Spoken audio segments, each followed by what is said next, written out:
بسم اللہ الرحمن الرحیم۔ میں ہوں ایس انصاری۔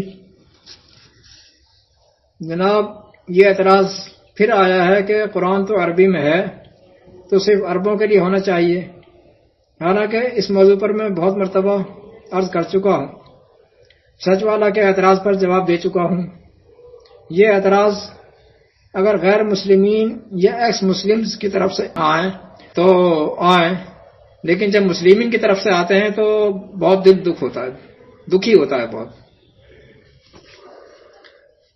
قرآن اللہ کی طرف سے آنے والی آخری کتاب ہے، اب نہ کوئی نبی آئے گا نہ کتاب۔ لازمی سی بات ہے کہ اس کو دنیا کی اسی زبان میں ہونا چاہیے تھا کہ جس نے دائم اور قائم رہنا ہو، اور یہ بات اللہ سے بہتر کون جان سکتا تھا۔ زبانوں کی ٹائم ڈیوریشن ہمارے سامنے ہے، زیادہ سے زیادہ 250 سال تک کوئی زبان چلتی ہے، اس کے بعد آہستہ آہستہ ختم ہو جاتی ہے، ماں سوائے چند لوگوں کے تک محدود ہونے کے۔ یہ عربی زبان ہے کہ تقریباً 1650 سال سے نہ صرف دائم قائم ہے بلکہ اس میں وسعت پیدا ہوتی جا رہی ہے۔ قرآن کی عربی میں ضرور ہے، لیکن صرف عربوں کے لیے نہیں ہے، تمام بنی نوع انسان کے لیے ہے۔ دنیا کے تمام ممالک میں عربی سیکھی اور بولی جاتی ہے، عربی لٹریچر بھرا پڑا ہے دنیا کے اندر، مسلمین میں بھی اور غیر مسلمین میں بھی۔ یہ کتاب عربوں کے لیے نہیں بلکہ الناس، انسانوں کے لیے ہے، انسانوں کے لیے۔ ہدن للناس 2/185، اس میں ہدایت ہے انسانوں کے لیے، ہول مینکائنڈ، تمام انسانوں کے لیے۔ ہدن للمتقین 2/2، متقین کے لیے۔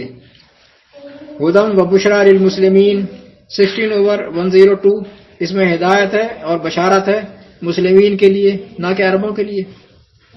لقوم یعلمون 41/3، اس میں ہدایات ہیں، بشارتیں ہیں ان لوگوں کے لیے جو علم رکھتے ہیں، اہل علم کے لیے، جہلا کے لیے نہیں۔ بشرا للمحسنین 46/12، اس میں بشارتیں ہیں کس کے لیے؟ محسنین کے لیے، محسنین اچھے نیکوکار لوگ جو ہیں۔ گویا کہ یہ کتاب تمام انسانوں، متقی لوگوں، مسلمین، اہل علم، محسنین کے لیے ہے، وہ چاہے اہل عرب ہوں یا کوئی بھی ہو۔ ظاہر ہے کہ دنیا میں تقریباً 2000 سے زیادہ بولیاں بولی جاتی ہیں، اس سے زیادہ 2000 سے بہت زیادہ بولی جاتی ہیں، 2000 کا تو کبھی سروے ہوا تھا۔ ان سب زبانوں میں تو نہ رسول آئے تھے نہ آ سکتے ہیں۔ آخری کتاب دنیا کی معروف ترین دائم قائم رہنے والی زبان میں ہی آ سکتی تھی، وہ آ گئی۔ اب اس کو ہر ایک کو اس کی اپنی زبان میں سمجھانے کا طریقہ جو قرآن نے بتایا ہے وہ یہ ہے، کہتا ہے کہ یہ تو ممکن نہیں، میں اردو کر دیتا ہوں، عربی نکال لیجئے گا آپ۔ یہ تو ممکن نہیں کہ سارے کے سارے مومن سیکھنے نکل کھڑے ہوں، ایسا تو ممکن نہیں ہے۔ بس ایسا کیوں نہ ہو کہ ان میں کے ہر گروہ میں سے ایک ہی جماعت نکلے، تاکہ وہ دین کا علم حاصل کرے اور اپنی قوم میں جا کر انہیں سمجھائے، سکھائے، بتائے، تاکہ وہ محتاط ہوں اور وہ وائلیشن سے بچیں۔ 9/122، یہ آپ پڑھ لیجئے نکال کے۔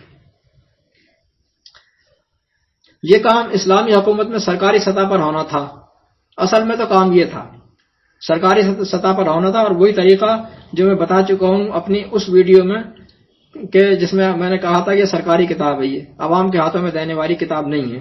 وہ اس ویڈیو کو آپ دوبارہ سن لیجئے نکال کر، تاکہ ہر بار مجھے تفصیل نہ دینی پڑے۔ اب یہ دیکھیں کہ اس عربی زبان کے بارے میں دانشور، دنیا کے دانشور کیا کہتے ہیں۔ چند ایک حوالے جات دے رہا ہوں، اور وہ بھی اپنوں کے نہیں بلکہ غیر مسلمین کے، اپنوں کے تو ڈھیر لگ جائے گا، غیر مسلمین کے دے رہا ہوں۔ چنانچہ اس کا مورس بکائے کو تو سب جانتے ہیں، مورس بکائے نے جو ہے وہ عربی سیکھی، عربی سیکھنے کے بعد اس نے اسلام قبول کیا، اس سے بہت متاثر ہوا تھا وہ، اور اس نے پھر عربی کے یعنی وہ مہارت حاصل کی، اس نے پھر کتاب لکھی تھی مورس بکائے نے، یعنی عربی کی اہمیت کے اوپر، عربی کے اوپر کتاب ہے جناب، کاسمک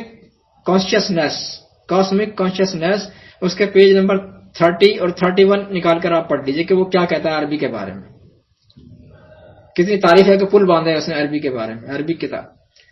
دوسرے نکالیں جناب آپ جولین ہکلے کا، آپ نیو یارک ٹائم نکال لیں، نیو یارک ٹائمز نکالیں 22 اگست 1952 کا، 22 اگست 1952 کا آپ نکال لیجئے نیٹ کے اوپر، new York time, Julian Huxley کا، آپ دیکھیں کہ اس نے کیا کچھ کہا ہے عربی زبان کے بارے میں، آپ ذرا پڑھیے اس کو۔ اچھا جی، اب آتے ہیں H.A.R. Give, doctor H.A.R. Give اپنی کتاب میں یہ قرآن کی عربی کی تعریف کرتے کرتے تھکتا نہیں، کہتا ہے کہ اس زبان کے مقابلہ دنیا کی کوئی دوسری زبان کر ہی نہیں سکتی ہے۔ دیکھیں جناب اس نے کیا بات کہی، اس کی زبان کا دنیا کی دوسری کوئی زبان اس کا مقابلہ نہیں کر سکتی۔ اس کی کتاب دیکھیں، ماڈرن ٹرینڈ ان اسلام، 1945 کی چھپی ہوئی، پیج نمبر 4 پر نکال کر آپ دیکھیے۔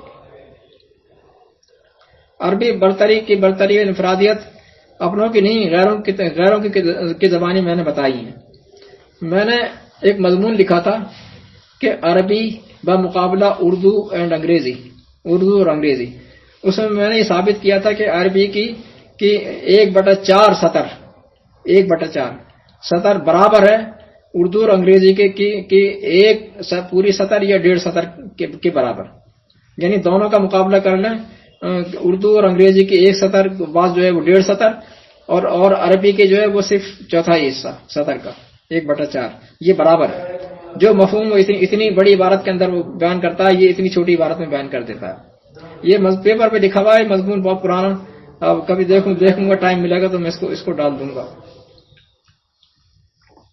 الغرض چونکہ اسلامی سسٹم کہیں نافذ نہیں ہے، لہذا قرآن اپنے وہ نتائج پیدا نہیں کر رہا جو کرنے چاہیے، ورنہ قرآن تو وہ کتاب ہے کہ اپنے غیر اس کے بارے میں کیا بتاؤں، کہاں تک بتاؤں۔ میں ایک اور حوالہ دیتا ہوں، دیکھو روس کا مفکر ہے کاؤنٹ لیوٹالسٹائی، لکھتا ہے کہ یہ کتاب، اپنی کتاب میں لکھتا ہے کہ یہ کتاب عالم انسانیت کی رہنمائی کے لیے ایک بہترین کتاب ہے۔ اگر یہ صرف کتاب ہی دنیا کے سامنے ہوتی اور کوئی ریفارمر بھی پیدا نہ ہوا ہوتا تو یہ عالم انسانی کی رہنمائی کے لیے کافی تھی، یہ کتاب کافی تھی۔ دیکھیں جناب اس کی کتاب the light of religion, page number 148۔ اب میری ذرا کچھ طبیعت صحیح نہیں ہے، میرا گلا بہت خراب ہو رہا ہے، سینہ بہت دکھ رہا ہے، تو میں اسی پر اکتفا کرتا ہوں، پھر کبھی انشاءاللہ موقع لگا تو میں ایک طویل مضمون اس کے اوپر ڈالوں گا۔ والسلام۔